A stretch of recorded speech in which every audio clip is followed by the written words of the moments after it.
Hi అండి, fruit custard చేశానండి ఇంట్లో. బాగుందండి. పిల్లలైతే చాలా ఈజీగా అయితే తింటారండి. ఈ సమ్మర్లో బెస్ట్ అని కూడా చెప్పొచ్చండి. ఒక గిన్నె పెట్టుకొని పాలు వేసుకొని పాలు మరిగించుకోవాలండి. ఈ పాలు మరుగుతున్నప్పుడు మనమైతే షుగర్ యాడ్ చేసుకొని షుగర్ అనేది కరిగించుకోవాలండి. ఇప్పుడైతే కొంచెం పాలు అయితే కప్పులో తీసుకొని కస్టర్డ్ పౌడర్ అయితే యాడ్ చేసుకోవాలండి. హాఫ్ లీటర్ మిల్క్కి 2 స్పూన్స్ కస్టర్డ్ పౌడర్ అయితే యాడ్ చేసుకోవాలండి. యాడ్ చేసుకొని మిక్స్ చేసుకోవాలండి.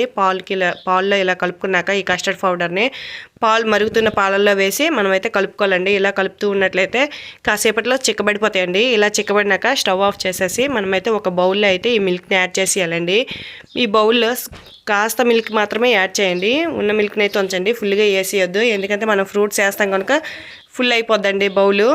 బనానా పీసెస్, బొప్పాయ, గ్రేప్స్, వాటర్ మెలన్ పీసెస్ అయితే వేసుకొని కట్ చేసుకున్న ఫ్రూట్స్ వేసుకొని కలిపి ఫ్రిడ్జ్లో 1 అవర్ పాటు ఉంచి మనమైతే తిన్నట్లయితే చాలా బాగుందండి. మీకు కూడా నచ్చినట్లయితే లైక్ చేయండి. Thank you for watching.